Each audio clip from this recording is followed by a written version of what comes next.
Me llamo Genevieve Carter. Tengo 43 años. Serví como teniente coronel en el ejército de los Estados Unidos durante la mayor parte de mi vida. He sobrevivido a zonas de guerra, he perdido amigos a quienes consideraba hermanos y he guardado secretos que me llevaré a la tumba. Pero nada, absolutamente nada, me preparó para este momento. Mi propio hermano se levantó en el tribunal, me señaló y gritó: «Solo es una veterana de pacotilla». Las palabras resonaron en mi cabeza como disparos. Recuerdo el repentino silencio en la sala, la exclamación colectiva, la confusión, el asco. Sentí cada mirada en esa sala atravesándome, despojándome de décadas de servicio, sacrificio y honor en un abrir y cerrar de ojos. Pero no me inmuté, no lloré, simplemente metí la mano en mi maletín y saqué la delgada carpeta color canela que había guardado durante casi 2 años. Apenas me temblaban los dedos. Me puse de pie, caminé hacia adelante y la dejé silenciosamente sobre el escritorio del juez. Pasó la primera página y entonces todo se detuvo. La mirada del juez se ensombreció, su voz se convirtió en un susurro, pero oí cada palabra como si la gritaran por un megáfono. Que nadie se mueva, cierren las puertas ya, uniformes de policía militar, botas impecables. Marcharon pesadamente en la sala. El abogado de mi hermano, el mismo hombre que me había sonreído con sorna minutos antes, dejó caer todos los papeles que tenía en las manos. Se le fue el color. «Douglas». Mi hermano se tambaleó hacia atrás. Mi madre entreabrió los labios, pero no pudo pronunciar palabra. Mi familia palideció, angustiada, acorralada, expuesta. En ese momento no era la desgracia que creían, no era la oveja negra. Yo era la mujer que había vuelto a casa, no para rogar ni para demostrar mi valía, sino para acabar con las mentiras que habían estado tejiendo a mis espaldas durante años. Y en el fondo sabía que esto era solo el principio. No siempre imaginé que la vida me traería aquí. Antes de los juicios, antes de la traición, antes del juicio solo estábamos yo, el mar y la vieja casa desgastada. Mi padre dejó una casa encaramada en los acantilados de la bahía de Monterey. No era gran cosa, pero era mi hogar. Aún recuerdo el sonido de las olas rompiendo contra las rocas, el olor a sal en el aire y la voz de mi padre cuando me lo dijo, mucho antes de mi primer despliegue. Hay cosas, Ivy, que hay que proteger cueste lo que cueste. Le había creído. Había vivido según esas palabras. Pasé 20 años en el extranjero viendo cómo el mundo se desmoronaba y reconstruyéndome con retazos de coraje prestado.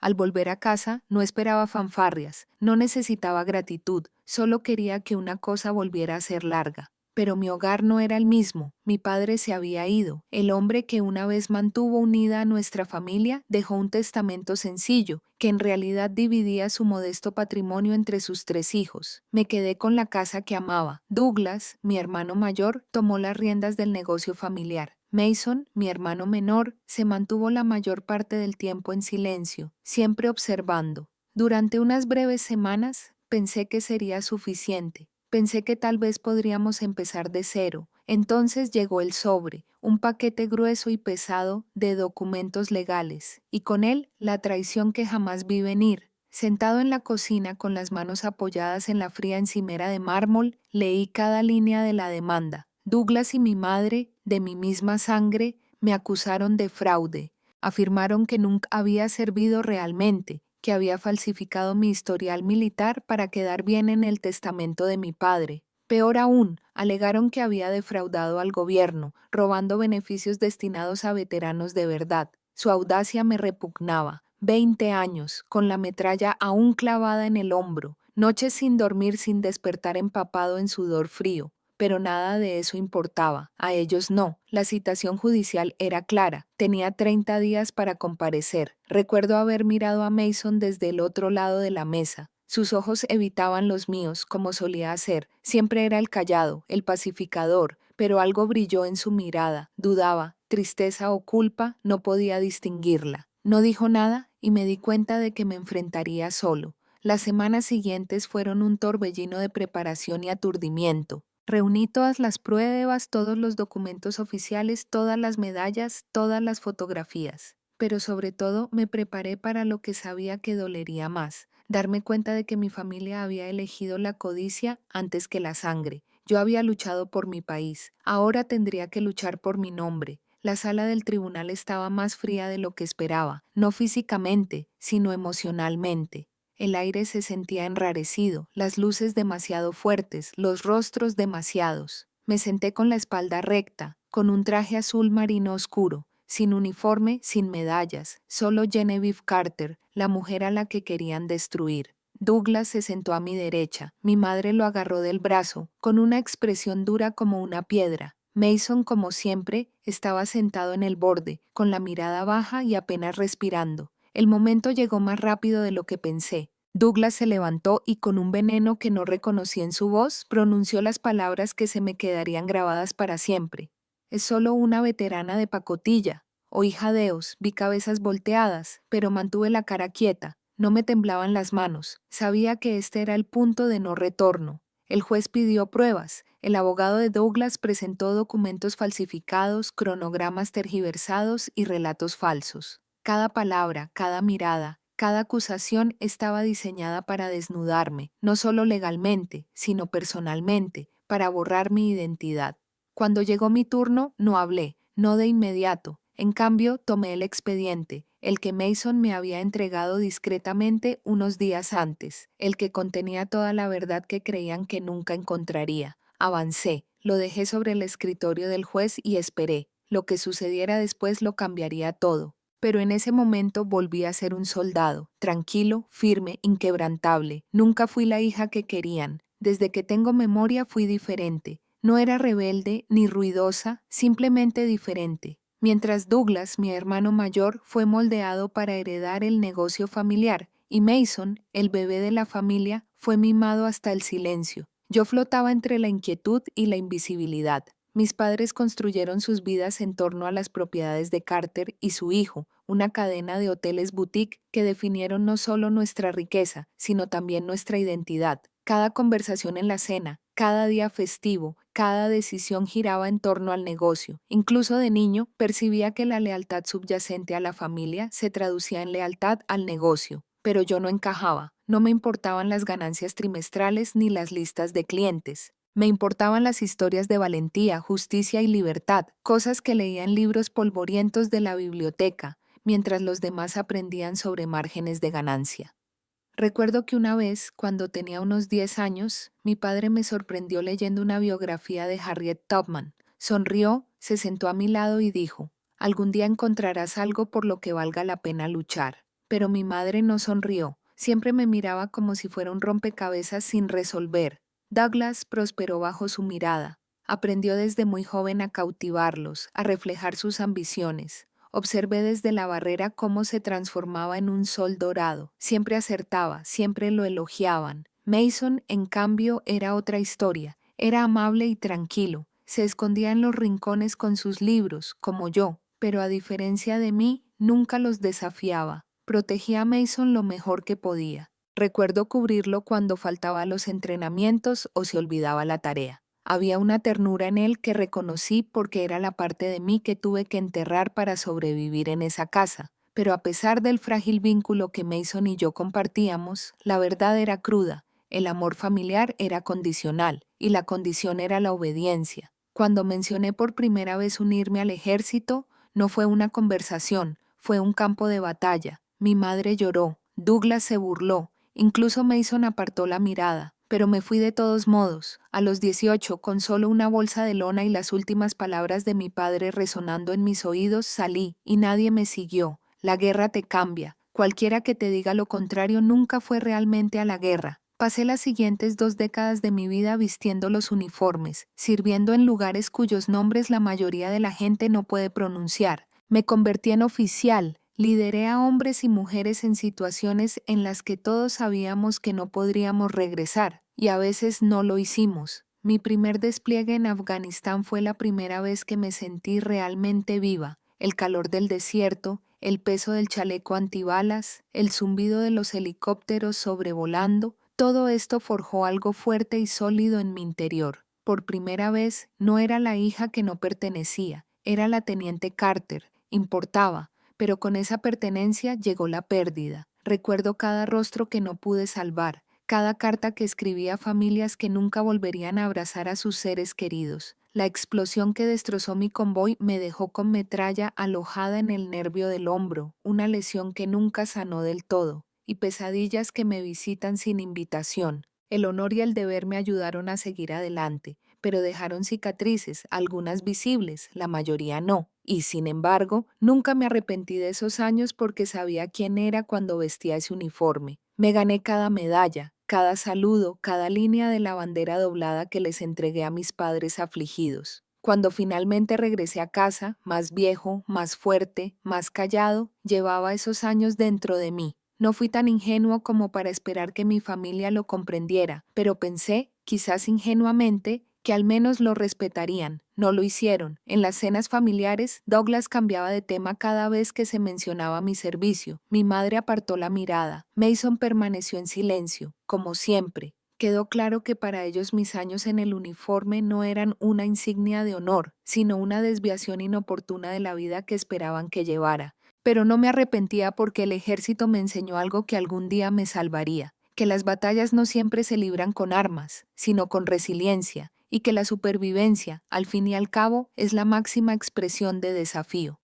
Cuando murió mi padre, todo cambió y todo siguió igual. Murió tranquilamente mientras dormía en la misma casa que un día lucharía por conservar. No hubo drama, ni grandes palabras finales, solo ausencia. El funeral fue un evento elegante. Los trajes susurraron sus condolencias y una familia que parecía completa solo por fuera. Estuve junto a Douglas y Mason mientras bajaban el ataúd. Casi podía oír la voz de mi padre. Hay cosas, Ivy, que hay que proteger. La lectura del testamento se produjo 2 semanas después. No esperaba gran cosa. Después de todo, yo había sido la hija arreglada, el soldado que desapareció.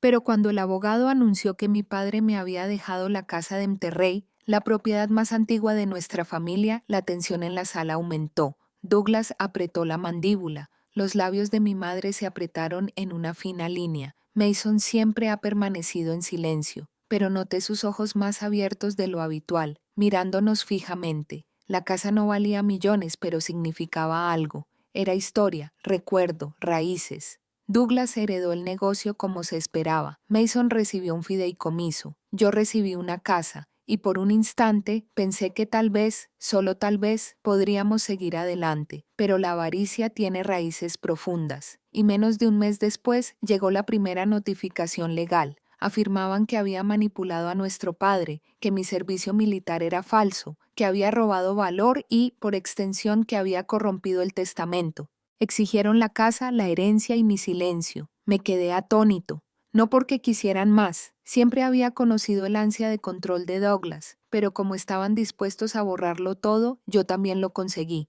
La traición no estaba en la demanda, estaba en los rostros de quienes deberían haberme apoyado y en cambio decidieron enterrarme. Supe entonces que la verdadera guerra apenas había comenzado. En el momento en que la demanda se hizo pública, mi vida cambió de la noche a la mañana. Empezó con susurros, luego aparecieron los titulares en internet, blogs, tabloides, incluso noticias locales. Soldado condecorado o estafador maestro. El escándalo de Genevieve Carter. Recuerdo mirar fijamente mis propias fotografías en la pantalla, con la palabra fraude en negrita debajo. Mi teléfono vibraba constantemente. Reporteros, parientes lejanos, viejos amigos de la universidad. Todos exigían respuestas o se alejaban en silencio. Me convertí en un fantasma en mi propio pueblo, en la cafetería donde solía tomar mi café de la mañana. El barista dejó de mirarme a los ojos. Vecinos que conocía desde hacía años cruzaban la calle para evitarme. Podía verlo en sus ojos. Duda, sospecha, juicio. Pero las heridas más profundas vinieron de aquellos a quienes una vez llamé amigos. Algunos enviaron mensajes educados pero distantes, pensando en ti, mientras que otros desaparecieron sin decir palabra. Las invitaciones se acabaron, las sonrisas se desvanecieron. Incluso la asociación de veteranos a la que pertenecía dudó en contactarme solo para pedir aclaraciones sobre mi estado. El aislamiento me pesaba más que cualquier despliegue en el campo de batalla que hubiera soportado. Mientras tanto, Douglas y mi madre presionaron sin descanso. Su equipo legal fue implacable. Alimentó a los medios, filtró documentos falsificados y tergiversó medias verdades para convertirlas en relatos condenatorios. Me pintaron no solo como una impostora, sino como una hija desagradecida, una vergüenza para la familia y el país. Cada vez que veía la cara de mi madre en televisión, expresando con calma lo preocupada que estaba por mi bienestar, sentía el mismo retortijón en el estómago. Con qué facilidad sonreía para las cámaras mientras me apuñalaba por la espalda. Y Mason, él guardaba silencio, o eso creía. Lo peor no fue la batalla legal en sí, era el miedo persistente de que tal vez, solo tal vez, la gente les creyera, que los años que había dedicado a servir a mi país, los sacrificios, las cicatrices, los recuerdos, nada de eso importaría si el mundo decidía escribir una historia diferente. Empecé a dudar de mí mismo, empecé a sentirme desmoralizado, despertaba por las noches empapado en sudor, mientras la línea entre mis pesadillas en el campo de batalla y esta nueva guerra se difuminaba. Pero en algún lugar de esa oscuridad algo se endureció dentro de mí. No iba a dejar que ganaran, así no. Sabía que no podía librar esta batalla con mis emociones. Tenía que encontrar la verdadera verdad oculta tras años de secretos familiares y mentiras cuidadosamente urdidas. La primera pista llegó inesperadamente. Un mensaje de texto de Mason. Era corto, solo 5 palabras. Necesitamos hablar a solas. Lo encontré una noche en los mismos acantilados a los que mi padre solía llevarnos de niños. El viento era frío, el mar rugía abajo. Mason estaba allí, con los brazos cruzados, visiblemente nervioso. Había envejecido desde la última vez que lo miré. Unas arrugas le marcaban la frente. Sin embargo, su mirada seguía igual, dulce, preocupada, distante.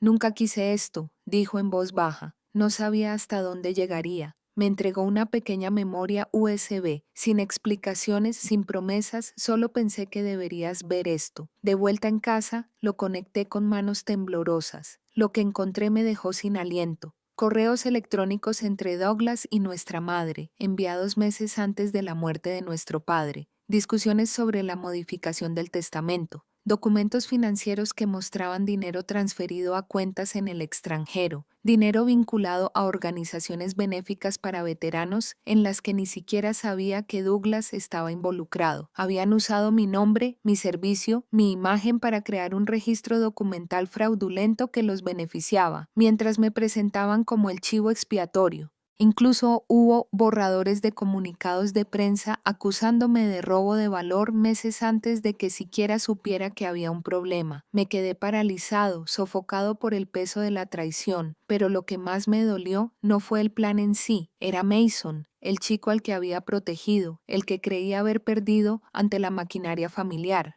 Finalmente, con dolor, había elegido hacer lo correcto, y eso me dejaba con una decisión. Podía tomar esta evidencia y quemarlos por completo, o podía encontrar la manera de ganar sin convertirme en ellos. No dormí esa noche. En cambio, diseñé mi plan con cuidado, metódicamente, dejando que cada emoción, cada atisbo de angustia alimentara mi determinación. Creían conocerme, pensaban que me derrumbaría, pero olvidaron que los soldados no se rinden. A la mañana siguiente me miré en el espejo un buen rato.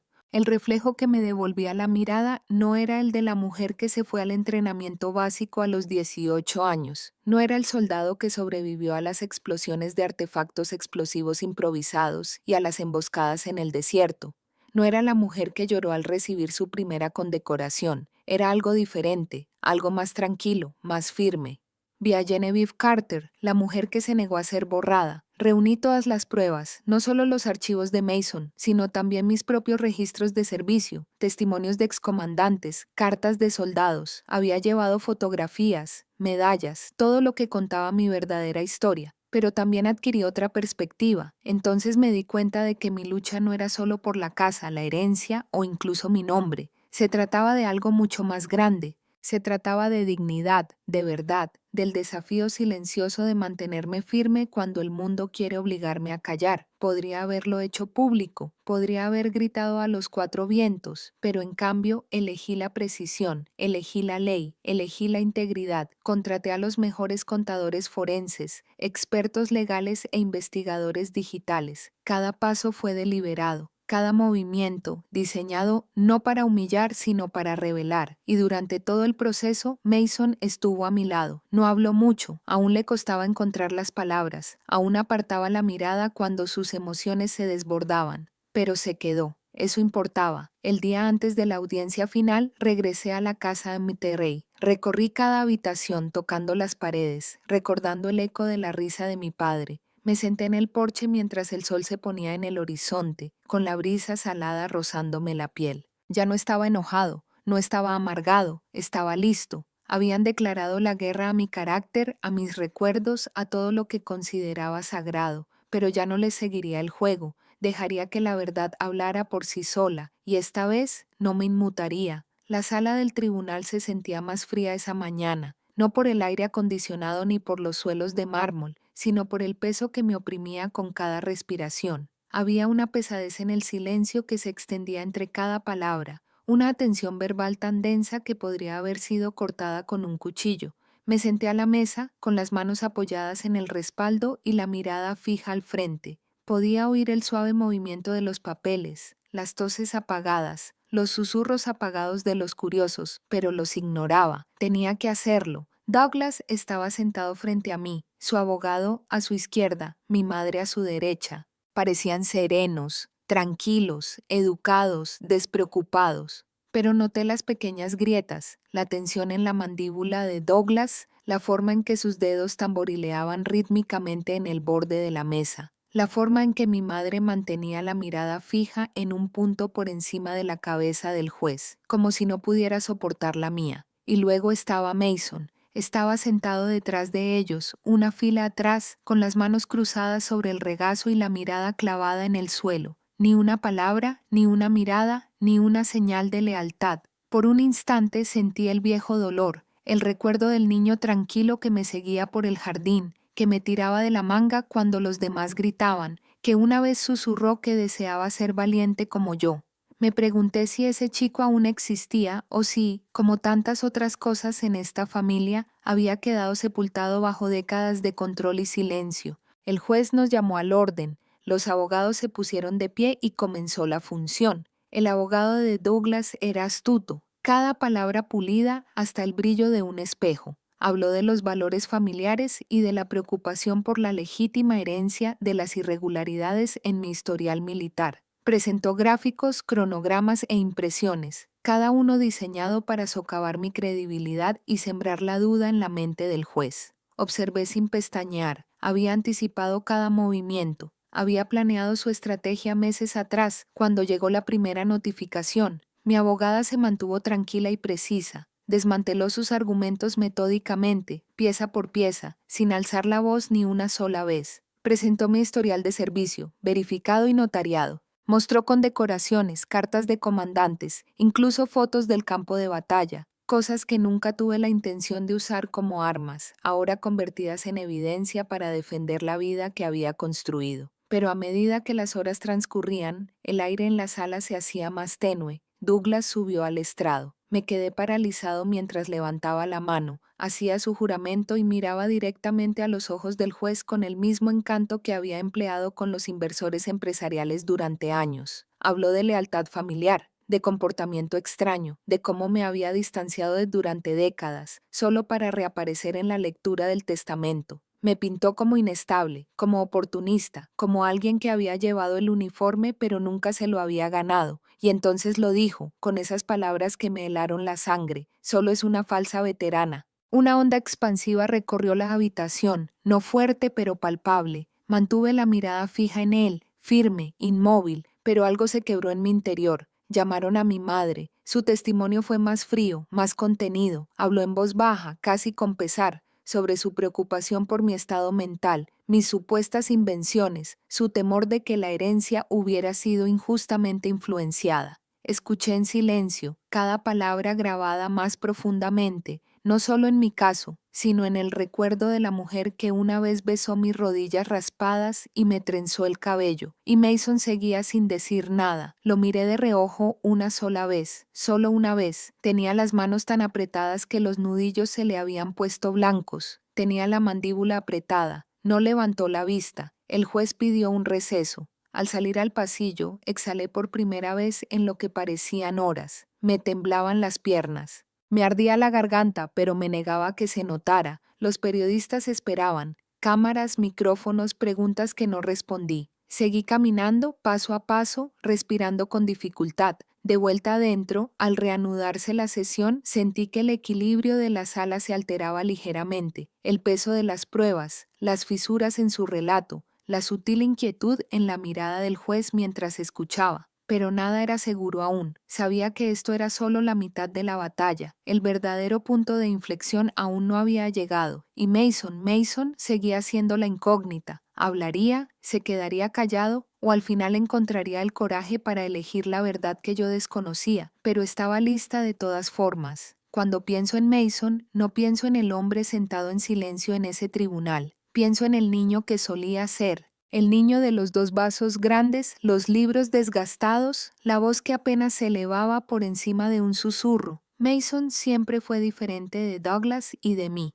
Mientras Douglas buscaba aprobación y control, y yo libertad y distancia, Mason se escondía. Era el observador silencioso en una familia de artistas. Era el único que nunca exigía, nunca competía, nunca alzaba la voz. Y quizá por eso siempre me sentí más cerca de él, incluso cuando estábamos a años luz de distancia. De pequeño fui su protector. Recuerdo las noches que se colaba en mi habitación después de otra pelea de mis padres con Douglas. Sus pequeñas manos agarraban un peluche desgastado, sus ojos abiertos por la confusión. Nunca pidió mucho, solo la comodidad de ser visto, la seguridad del silencio. Pero a medida que crecíamos, Mason fue quedando relegado a un segundo plano. Interpretó bien su papel, el hijo afable, la parte neutral. Nunca desafió a nuestros padres, nunca cuestionó a Douglas, nunca tomó partido. A veces me preguntaba si siquiera sabía quién era bajo las capas de deferencia y evasión. Por eso, en el tribunal, no pude interpretarlo. Permanecía sentado como una estatua, inexpresivo, distante, y me preguntaba, ¿seguiría siendo el chico que conocía o finalmente había elegido la comodidad por encima de la conciencia? Pero la respuesta ya se había empezado a gestar mucho antes del juicio. Empezó 2 semanas antes, en una tarde fría y gris. Estaba sentado solo en el porche trasero de la casa de Monterrey cuando Mason apareció sin previo aviso. Se quedó de pie, incómodo, al borde de los escalones de madera, con las manos metidas en los bolsillos del abrigo y la mirada fija en el horizonte. Durante un buen rato, ninguno de los dos habló. Luego, en voz baja, dijo, «Lo siento». Recuerdo mirarlo de verdad, y darme cuenta de lo cansado que parecía, de lo desgastado que estaba tras años de ser arrastrado en todas direcciones. «¿Qué haces aquí, Mason?», pregunté con la voz tan suave como el viento. Dudó, con los labios apretados, y luego los separó. Nunca quise que llegara tan lejos. Creí que pararían. Tragué saliva con dificultad. No pararán, lo sabes. Asintió lentamente. Luego, del bolsillo, sacó una pequeña memoria USB.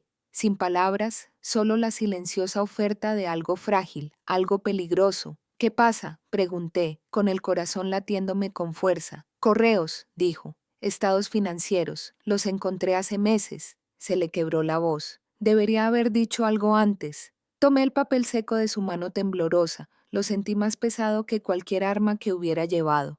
«Mason, ¿por qué ahora?», susurré. Apartó la mirada con los ojos brillantes. «Porque eres el único que me ha defendido, incluso de niños, incluso cuando no tenías motivos para hacerlo, no puedo seguir fingiendo, no puedo ser parte de esto». Por un instante, el viento solo trajo el sonido del océano rompiendo contra los acantilados, y vi por primera vez al hombre que Mason pudo haber sido todo este tiempo, el que estaba enterrado bajo el miedo, bajo la lealtad a la gente equivocada. Quería decirle que estaba bien, que no me debía nada, pero la verdad era que su decisión lo cambió todo. En la sala, mientras lo observaba inmóvil, supe que la guerra en su interior no había terminado. Seguía atrapado entre 2 mundos, la familia que lo crió y la verdad que finalmente había decidido proteger. Eso es lo que pasa con la traición. No solo afecta a un solo caso. Mason traicionó a Douglas y a mi madre al darme la clave de su caída. Pero también traicionó la versión de sí mismo que sobrevivió guardando silencio, y yo lo entendía mejor que nadie. Al día siguiente de que me diera el disco, me quedé despierto toda la noche revisando los documentos. Eran incriminatorios, revelaron la cronología de la manipulación, las falsas organizaciones benéficas, las enmiendas falsificadas al testamento. Pero más que eso, revelaron la intención, una conspiración fría y calculada que ningún tribunal podía ignorar. Mason los había guardado durante meses. Solo podía imaginar las noches que pasaba despierto, con el peso de esos secretos oprimiendo su pecho. Sabía el precio de lo que había hecho, sabía que al elegirme los perdería, quizás para siempre. Y así, en esa sala, cuando se sentó para no presionarlo, no le exigí que subiera al estrado ni que hablara. Le dejé ese silencio porque a veces lo más valiente que una persona puede hacer no es gritar, sino actuar en silencio. El dilema de Mason no había terminado, pero él había tomado su decisión, y ahora me tocaba a mí terminar lo que él había empezado. Es desconcertante ver cómo personas a las que una vez amaste se convierten en extraños, o peor aún, en enemigos. A medida que avanzaba el juicio, las tácticas de Douglas se volvían más oscuras, más desesperadas. No se conformaba con dejar que el proceso legal siguiera su curso. No, él quería ganar a toda costa, y si eso significaba destruirme por completo, mi reputación, mi dignidad, mi cordura, lo haría sin pestañear. El primer golpe llegó a través de la prensa. Titulares cuidadosamente elaborados aparecieron en periódicos locales y blogs en línea. Surgen preguntas sobre las afirmaciones de servicio de veteranos condecorados y la disputa familiar por una herencia multimillonaria sorprende. Al principio las ignoré, pensé que se desvanecerían, pero no fue así, se multiplicaron, alimentadas por fuentes anónimas que convertían las medias verdades en difamaciones. Las palabras que usaban me atormentaban. Emocionalmente inestable, distanciado de mi familia durante décadas, posible falsificación del servicio militar. Cada frase socavaba la verdad que había vivido toda mi vida. Era el estilo característico de Douglas, difamar, primero negar, después. Observé con incredulidad cómo mis fotos antiguas de uniforme eran diseccionadas en línea por críticos de salón. Algunos afirmaban que las medallas no eran reales, otros cuestionaban la autenticidad de mis historias de despliegue. Personas que nunca había conocido juzgaban una vida que no podían comprender, pero no quedó ahí. Douglas tenía influencia financiera, usó ambos documentos. Empezaron a salir a la luz falsificaciones ingeniosas. Una carta inventada, supuestamente de mi oficial al mando, ponía en duda mi historial de servicio.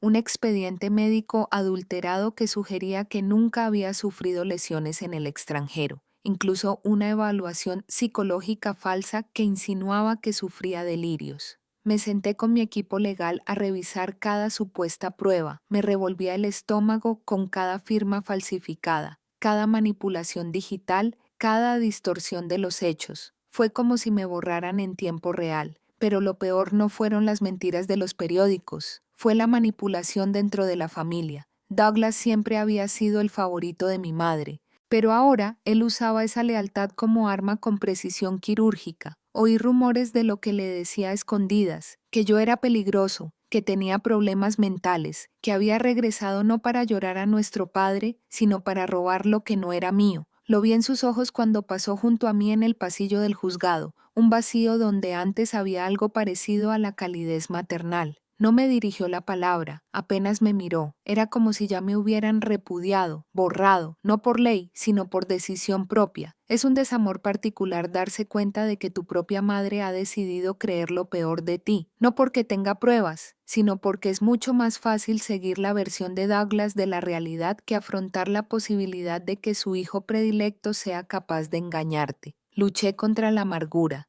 Cada noche me quedaba despierta repasando cada momento de nuestra infancia, cada mañana de Navidad, cada rodilla raspada que ella tendió, cada canción de cuna que tarareó. Busqué señales, cualquier cosa que pudiera haberme advertido de que un día se quedaría en silencio mientras su hijo destrozaba a su hija. Y entonces estaba Mason. Mason se convirtió en el silencioso centro de la tormenta. Ni abiertamente desafiante ni totalmente cómplice, entraba y salía de las conversaciones, con el rostro convertido en una máscara de conflicto. Sabía que cargaba con el peso de las pruebas que me había dado en esa memoria USB y sabía que lo estaba destrozando. Douglas también lo notó. Vi cómo Douglas se inclinaba durante los descansos, susurrándole a Mason con esa sonrisa ensayada. Vi los sutiles toques en el hombro, los gestos cuidadosos, la fría determinación tras cada gesto. Estaba haciendo que Mason volviera a jugar con la culpa, con el miedo, con el viejo guión familiar, con la lealtad, por encima de las apariencias, de la integridad.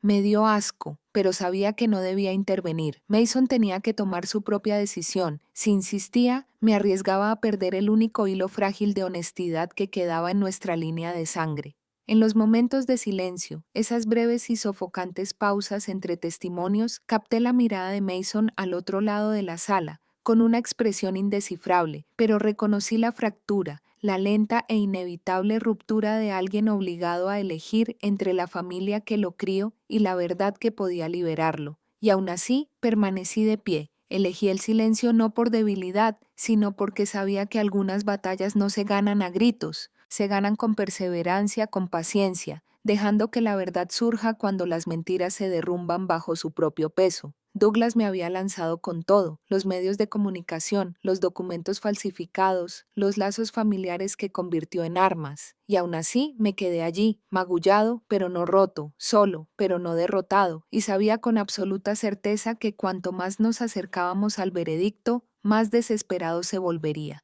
La guerra no había terminado, todavía no, pero la situación estaba cambiando. La noche anterior a la audiencia final me senté solo en la casa de Mterrey, mirando por la ventana cómo las olas rompían contra las rocas. El aire olía a sal y a recuerdos. Mis manos descansaban sobre la vieja mesa de madera donde mi padre solía sentarse conmigo, trazando mapas de lugares que luego vería con mis propios ojos en uniforme. Esta casa era más que una herencia. Era la última pieza intacta de quien yo era antes del mundo, antes de la familia, antes de la guerra. Había tomado mi decisión hacía mucho tiempo. No iba a ceder, no iba a negociar, no importaba lo que Douglas me lanzara, no importaban las mentiras, no importaba cuánto distorsionaran mi historia, yo me mantendría firme, incluso si me mantenía sola. Pero en el fondo sabía que no era la única indecisa. Mason se había convertido en el corazón silencioso de esta tormenta. Él tenía la clave, la verdad oculta en esa memoria USB, y aún así no había dicho ni una sola palabra en el tribunal. Soportó cada acusación, cada mirada amarga, cada historia retorcida sin siquiera levantar la vista. Había dejado de esperar su ayuda.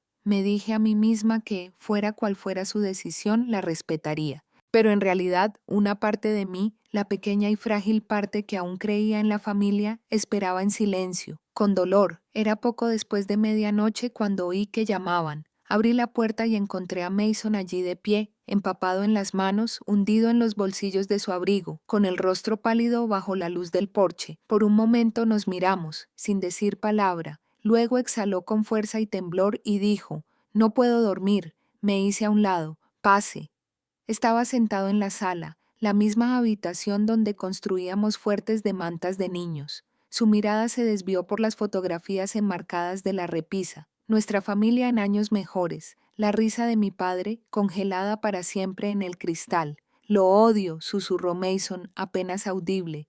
«Odio lo que ha hecho», pero ella negó con la cabeza. «Sigue siendo nuestra madre». Me senté en el sillón frente a él. «Lo sé», tragó saliva con dificultad. «Si digo algo, si testifico, nunca me lo perdonará». No respondí de inmediato. En cambio, dejé que el silencio se instalara entre nosotros, denso y sincero. Finalmente dije: «A veces hacer lo correcto te cuesta todo. A veces no se trata de lo que pierdes. Se trata de con qué puedes vivir cuando se acaba». Sus ojos encontraron los míos, y entonces se llenaron de algo que no había visto en años: miedo humano puro. «No quiero perderte también», dijo en voz baja. Sentí una opresión en el pecho después de todo, después de la traición, después de la distancia. Esas palabras aún me calaban más hondo que cualquier testimonio en un tribunal. «No me perderás», dije en voz baja, «no si eliges la verdad». Durante un largo instante Mason permaneció inmóvil, luego asintió lentamente. «Hablaré», exhalé, «ni alivio ni victoria, solo liberación». La certeza de que la decisión no era mía sino suya y la había tomado. A la mañana siguiente, la sala del tribunal se sentía diferente. El aire seguía tenso, los rostros aún cansados, pero algo sutil había cambiado. Douglas parecía inquieto, golpeando la mesa con el bolígrafo. Mi madre permanecía rígida, con la expresión tallada en hielo. Cuando llamaron a Mason, una respiración colectiva llenó la sala. Se levantó lentamente, con las manos ligeramente temblorosas mientras prestaba juramento. Lo vi subir esos escalones. El mismo hombre que había pasado su vida evitando el conflicto, ahora se lanzaba directamente a sus llamas. Su voz era suave al principio, pero con cada palabra, cada frase, su firmeza se fortalecía. Habló de los correos electrónicos, las irregularidades financieras, los documentos falsificados. Admitió en voz baja, pero con claridad, que lo había visto todo y mencionó nombres. Douglas, nuestra madre. Lo expuso pieza por pieza hasta que la sala permaneció en un silencio atónito. Sentí algo caliente que me picaba en los ojos, pero me negué a apartar la mirada. Cuando Mason terminó, no miró a Douglas, me miró a mí, y en esa mirada, todo entre nosotros, los secretos de la infancia, la soledad compartida, los largos años de palabras no dichas, sanaron, aunque solo fuera un poco. Él había elegido. El rostro de Douglas se contorsionó y apenas contuvo la rabia. Los ojos de mi madre brillaron, su máscara se desvaneció por primera vez, pero no importaba, se había trazado la línea, se había dicho la verdad. Cuando Mason regresó a su asiento, se detuvo junto a la mía. No dijo nada, pero no hacía falta. Después de todo, no había estado solo. Y ahora, con el camino trazado y la verdad desatada, supe que este era el momento en que la situación cambiaba. La decisión estaba tomada. La última mañana se sintió inquietantemente tranquila, esa quietud que solo reconoces cuando has vivido tormentas. Me senté en silencio a la mesa del demandante, mis dedos recorriendo los bordes de la carpeta marrón que descansaba a mi lado, la misma carpeta que lo contenía todo, cada mentira, cada traición, cada secreto que nunca pensaron que vería la luz. Podía sentir la mirada de Douglas sobre mí desde el otro lado de la habitación, aguda y depredadora. Mi madre estaba sentada. A su lado, su expresión era indescifrable, grabada en algo más frío que la piedra. Y Mason estaba sentado detrás de ellos, con las manos cruzadas sobre el regazo, quieto, pero ya no en silencio. El juez declaró la sesión abierta. El gavilán golpeó una vez, resonando por la sala. Mi abogado se puso de pie primero, presentando los alegatos finales con serena precisión. Cada palabra fue deliberada, cada hecho cuidadosamente apilado como piedras en un muro infranqueable. Entonces llegó el momento. Su señoría, dijo mi abogada con voz firme, la defensa ha cuestionado repetidamente la integridad de mis clientes.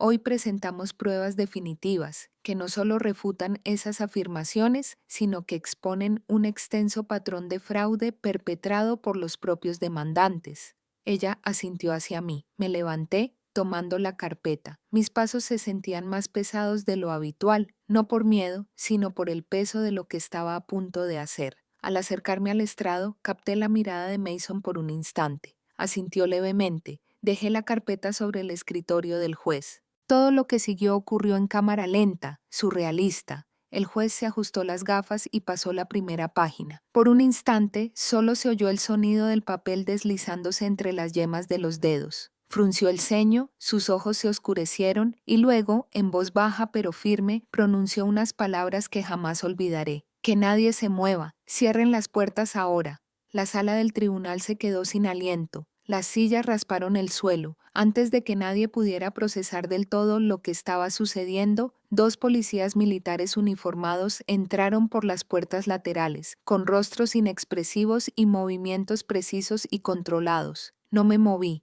no lo necesitaba. El juez alzó la vista, elevando la voz lo justo para que se oyera en la sala atónita. Este tribunal tiene ahora en posesión inmediata de pruebas que sugieren fraude criminal con beneficios militares federales, falsificación de documentos legales y obstrucción a la justicia. El rostro de Douglas palideció al instante, abrió la boca, pero no emitió ningún sonido. Salió. Su abogado, que apenas unas horas antes se había mantenido firme, dejó caer todas las hojas que sostenía. Se esparcieron por el suelo como hojas secas. Mi madre se quedó paralizada, con los ojos abiertos y los labios temblorosos, pero en silencio. No me miró a mí, sino al juez, como si la gravedad de lo que estaba sucediendo finalmente hubiera empezado a asentarse. La policía militar se movía metódicamente, montando guardia en ambas puertas. Un agente se acercó al estrado para recibir instrucciones. El juez entregó la carpeta sin dudarlo. El silencio era insoportable y hermoso. Regresé a mi asiento sin mirar a Douglas, sin mirar a mi madre. Mantuve la mirada al frente, con las manos descansando tranquilamente sobre mi regazo. El aire a mi alrededor estaba cargado de tensión, pero en mi interior solo había quietud. Había dicho la verdad. La verdad ahora estaba viva, innegable, irreversible. El juez pidió un breve receso para permitir la revisión preliminar de las nuevas pruebas. El secretario del tribunal y los alguaciles se movieron con rapidez, con el rostro tenso por la urgencia. Douglas intentó levantarse, quizá para hablar con su abogado, pero la policía militar le indicó que permaneciera sentado. Vi el pánico, el desmoronamiento, la comprensión que caía sobre ellos de que su mundo, las mentiras que habían construido con tanto cuidado, comenzaban a derrumbarse. Creí sentirme triunfante. Pensé que sentiría rabia, reivindicación o incluso alivio, pero no sentí nada de eso. Lo que sentí fue paz, no porque hubiera ganado, todavía no, sino porque había hecho lo que había venido a hacer, me había mantenido firme, había dicho la verdad, y ahora el sistema, la ley, se encargaría del resto. Mason permaneció inmóvil, con el rostro pálido, pero sus ojos se clavaron en los míos por un instante. No sonrió, no lo necesitaba. La decisión que había tomado, la que desencadenó este momento, estaba escrita en su rostro.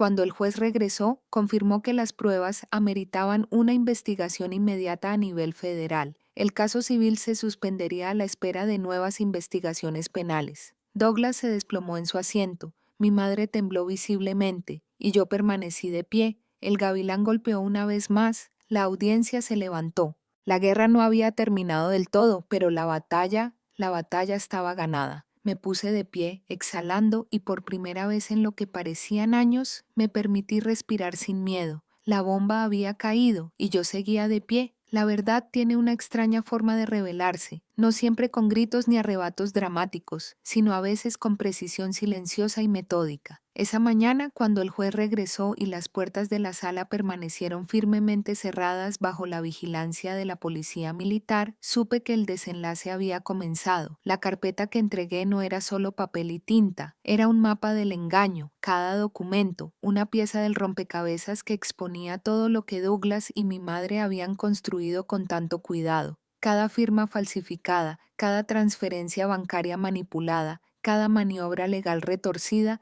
todo estaba ahí. La voz del juez era serena, pero pude percibir el cambio subyacente, el cambio del desacuerdo civil a la exposición criminal. La primera revelación llegó con los registros financieros, cuyos fondos, supuestamente destinados a organizaciones benéficas para veteranos, organizaciones que Douglas afirmaba apoyar en mi nombre, habían sido desviados a cuentas privadas, cuentas vinculadas directamente tanto a él como a mi madre. No solo malversación de fondos, ni solo avaricia, sino la explotación de mi servicio militar, la esencia misma de mi identidad, transformada en una herramienta para obtener ganancias. Vi cómo el rostro de Douglas palidecía. Su abogado revisaba torpemente papeles que ya no importaban. Cada mentira que habían urdido con tanto cuidado estaba siendo desmantelada en tiempo real. La segunda revelación me hirió aún más. El análisis forense del testamento de mi padre.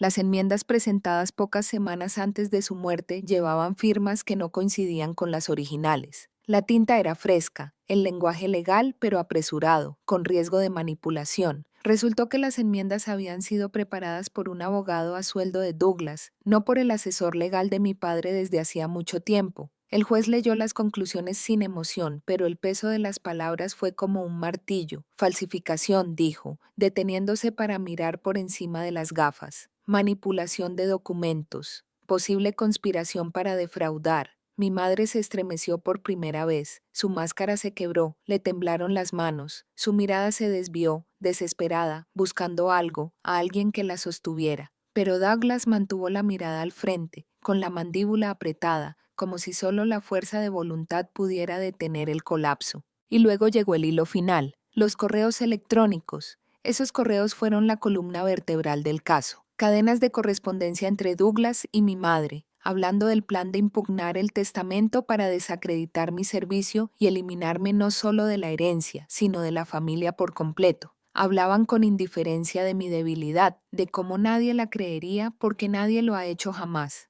Sentí las palabras en los huesos más frías que cualquier invierno que hubiera conocido, y sin embargo, en medio de ese frío, había un destello de calidez. Mason estaba sentado en el banquillo de los testigos, con las manos entrelazadas y la voz tranquila pero firme, mientras respondía a cada pregunta. Confirmó la autenticidad de los correos electrónicos, explicó cómo los había encontrado por casualidad, cómo se debatió sobre si presentarse, admitió su miedo, su vergüenza, sus dudas. Pero vino, él eligió, y por eso estaría agradecido el resto de mi vida. No miré a Douglas, no lo necesitaba, podía sentir la furia que irradiaba. Su plan, gestado durante meses, quizá años, se desintegraba ante sus ojos. Mi madre no habló, no lloró, simplemente permaneció sentada como paralizada, mientras su mundo se desmoronaba pieza por pieza. El fallo del juez fue rápido y contundente. Las demandas civiles contra mí fueron desestimadas por completo. La casa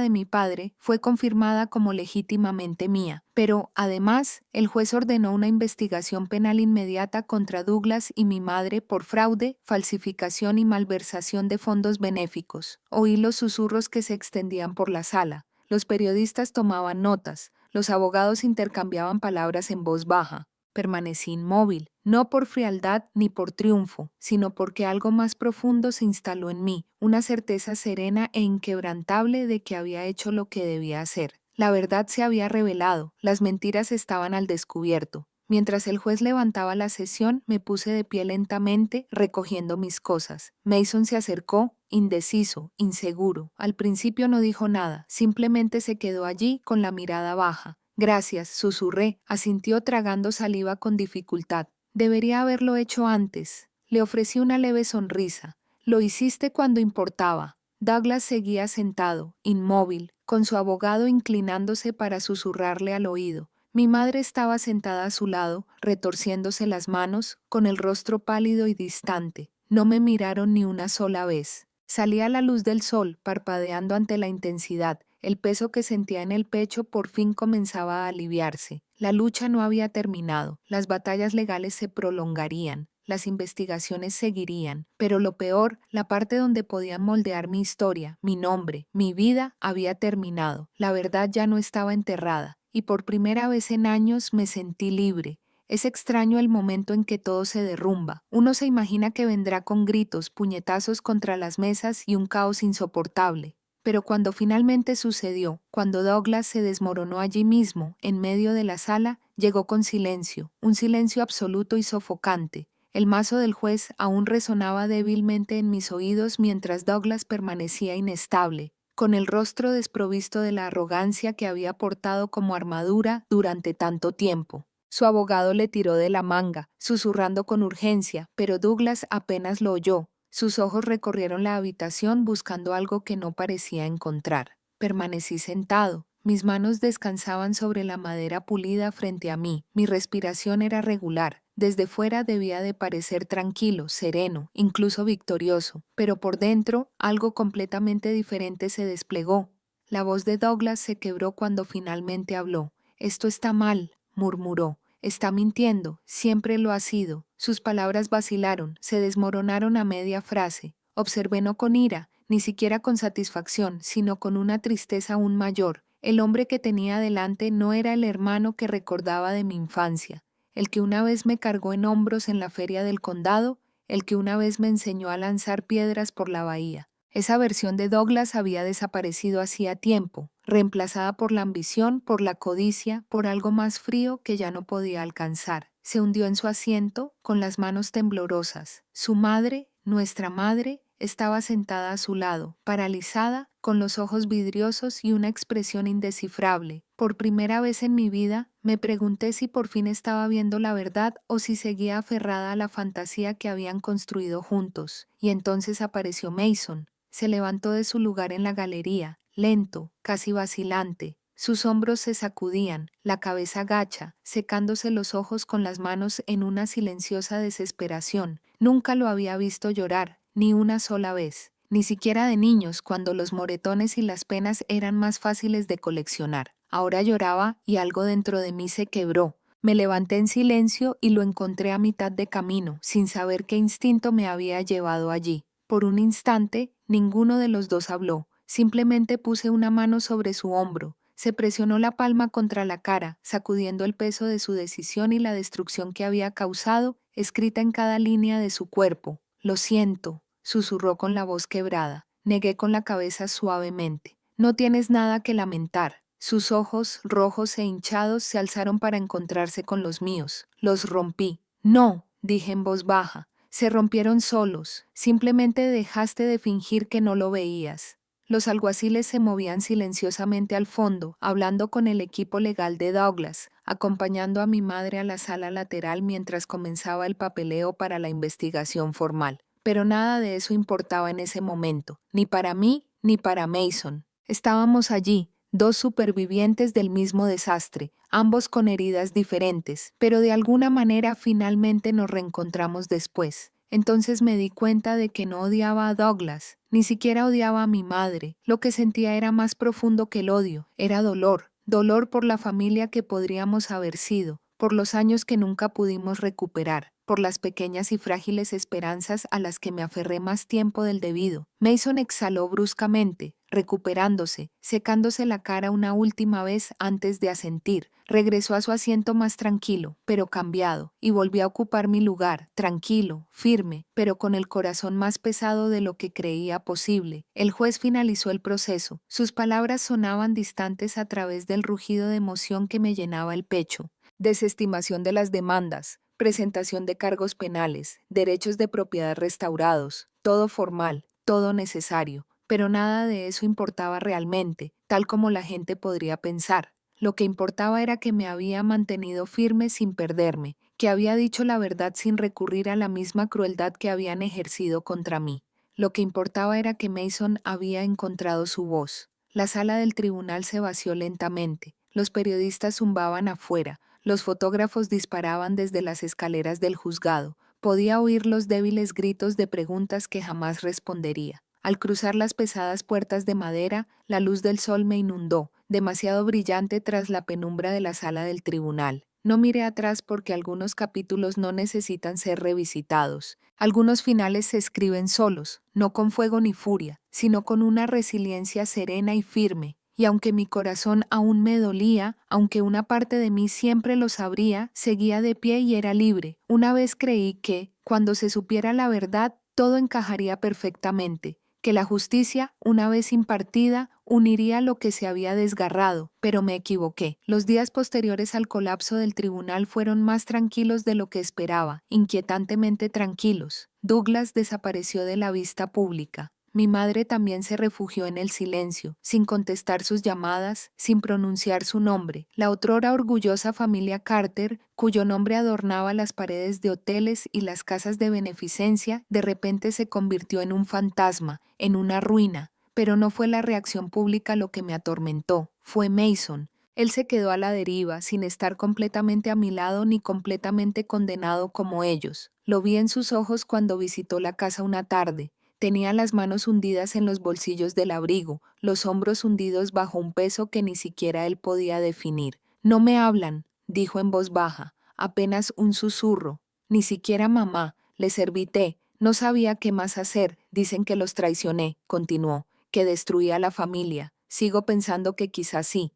Dejé la taza y lo miré a los ojos. No destruiste nada, Mason, lo hicieron ellos mismos, pero sabía que la culpa que sentía no se podía sanar con palabras. Las arrugas de su rostro eran más agudas ahora, el aire a su alrededor estaba cargado de arrepentimiento. Aunque había elegido la verdad, el precio de esa decisión fue alto, y se reflejaba en cada movimiento que hacía. Algunos lo llamarían valiente, otros lo llamarían débil por esperar tanto para actuar. Sabía que los rumores ya empezaban en línea, en conversaciones silenciosas, en las miradas de reojo que recibíamos en el pueblo. ¿Era Mason realmente inocente o solo se había cambiado de bando cuando era seguro hacerlo?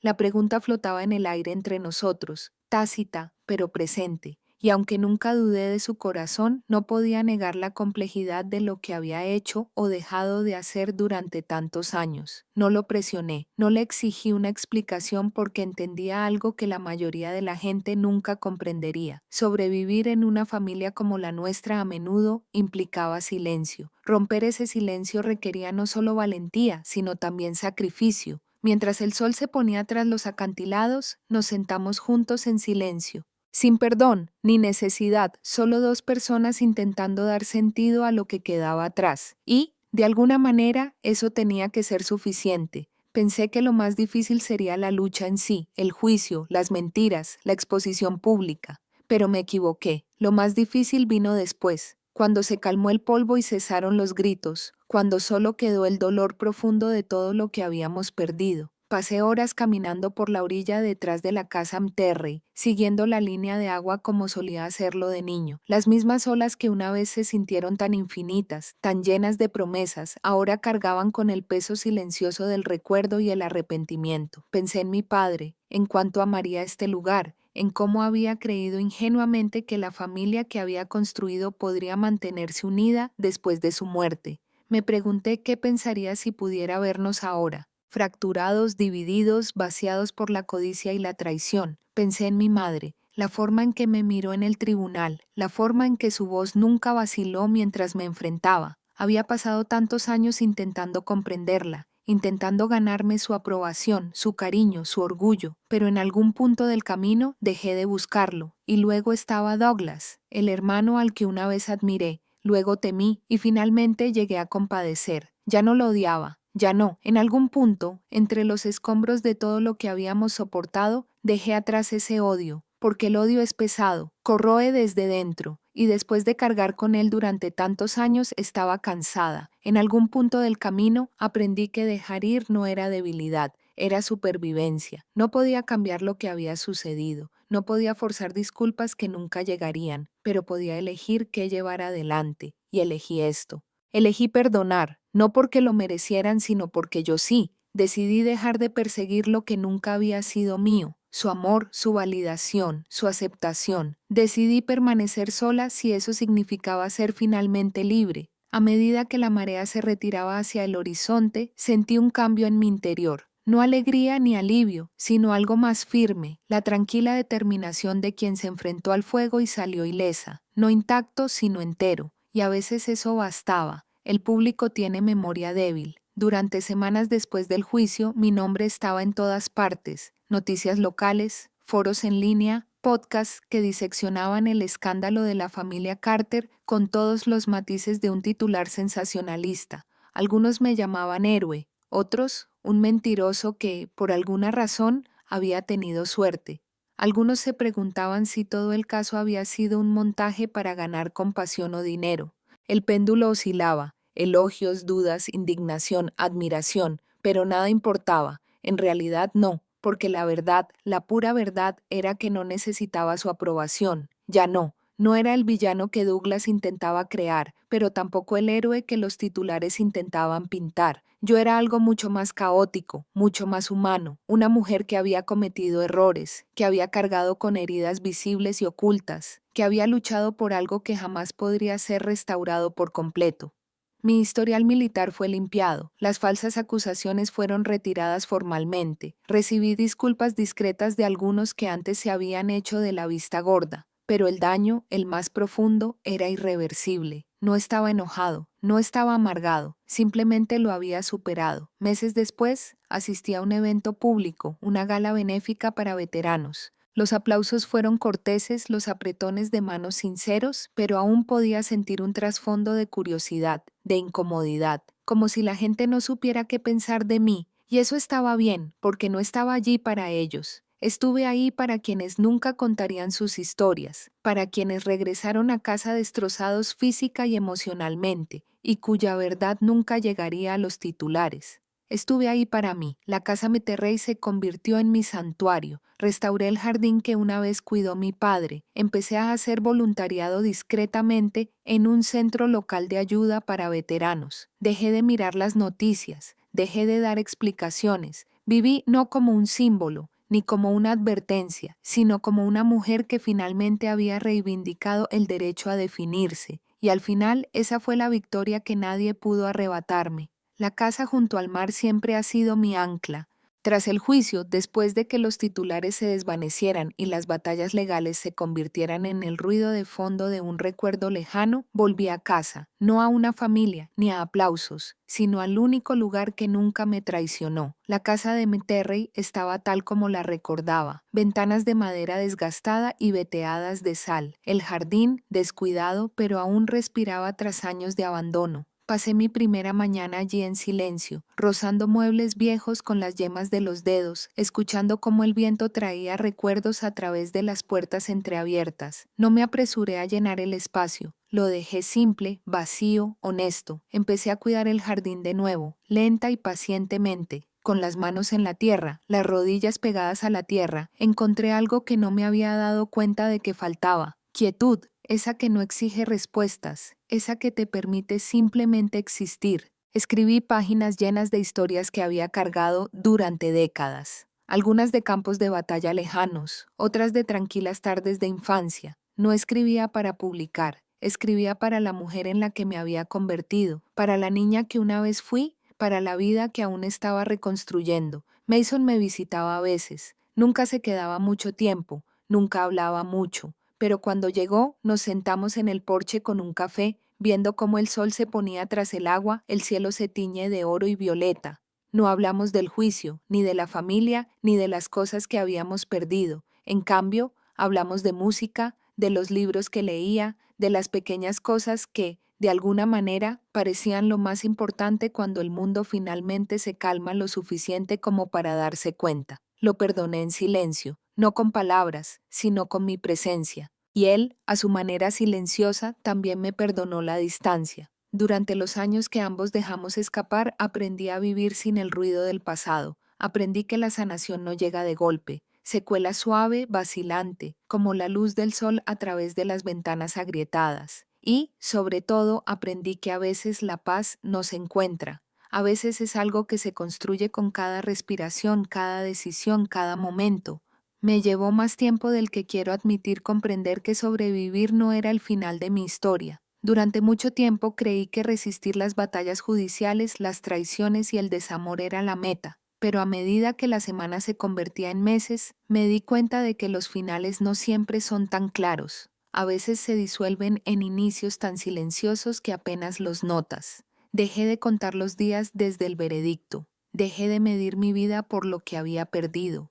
En cambio, empecé a plantar rosas. Al principio me pareció trivial, incluso extraño, pero al aparecer los primeros brotes de suaves rosas y rojos intensos, encontré algo dulce en mí que creía muerto años atrás. No se trataba solo de flores, se trataba de cuidar algo frágil, algo vivo. Desperté con el amanecer, dormí sin pesadillas, el peso en mi pecho se alivió, no desapareció, sino que se suavizó, se hizo más soportable. Mason siguió visitándonos. La distancia entre nosotros se acortó, no por confesiones dramáticas ni reconciliaciones radicales, sino por el simple hecho de estar presente. Me ayudó a construir una cerca nueva, me trajo semillas para el jardín. A veces nos sentábamos durante horas sin hablar, y de alguna manera esos silencios sanaban más que las palabras. No busqué el perdón de Douglas ni de mi madre, no busqué explicaciones que nunca llegarían. Dejé que fueran fantasmas en mi historia, presentes pero que ya no me definían. Por primera vez en mi vida no fui la decepción de nadie, no fui el chivo expiatorio de nadie, simplemente era yo. Me encontré en el sonido de las olas, en las páginas de manuscritos a medio terminar, en el aroma a lavanda que traía la brisa marina. Aprendí a amar la tranquilidad, aprendí a encontrarle sentido a las cosas sin luchar. No era la heroína que la gente quería que fuera, no era la villana que otros me pintaban, simplemente era una mujer que sobrevivió, quien eligió no dejar que la amargura se arraigara, quien, ante todas las razones para odiar, eligió empezar de nuevo, y para mí eso fue suficiente. Si has permanecido conmigo hasta aquí, quiero agradecerte, no solo por escuchar, sino por presenciar, por sentarte a mi lado en la oscuridad, en el fuego, en los silencios intermedios. Esta no es una historia de victoria como la mayoría de la gente piensa. No se trata de ganar ni de demostrarle algo al mundo. Se trata de recuperar lo que fue mío desde el principio, mi dignidad, mi nombre, mi paz. Se trata del largo y lento proceso de levantarse después de haber sido derribado, no una vez, sino repetidamente. Se trata de aprender que el perdón no siempre es algo que se da a los demás. A veces es algo que te das a ti mismo. Vivimos en un mundo que juzga con facilidad, abandona con facilidad, convierte el dolor en espectáculo. Lo sé mejor que nadie, pero también sé esto: decir la verdad tiene poder. Sobrevivir tiene poder, y hay un poder inmenso en elegir empezar de nuevo sin odio, sin rencor, sin necesidad de venganza. No sé qué batallas estés librando, no sé qué heridas lleves, pero sé que sigues aquí, y a veces eso es lo más valiente de todo. Si esta historia te conmovió, espero que la lleves adelante. Compártela. Deja espacio para las personas en tu vida que necesitan escuchar que estar roto no significa estar derrotado. Y si necesitas un recordatorio, no eres lo que dicen de ti, no eres lo peor que te ha pasado. Mereces empezar de nuevo, tener paz, alegría, volver a casa contigo mismo. Gracias por ser parte de este viaje. Antes de despedirnos, nos gustaría saber desde dónde nos ves. ¿Prefieres una mañana tranquila con un café caliente o una noche larga donde historias como esta te acompañan? Cuéntanos en los comentarios. Los leemos a todos con gratitud, y si esta historia te llegó al corazón, considera suscribirte al canal. No solo para escuchar más historias como esta, sino para formar parte de una comunidad que aún cree en la bondad, la sanación y las segundas oportunidades. Gracias por compartir su tiempo con nosotros hoy, donde quiera que estén. Esperamos que esta historia les acompañe. Y recuerden, a veces el milagro no llama a la puerta. Espera en silencio hasta que estés listo para abrir tu corazón. Cuídate y nos vemos en la próxima historia.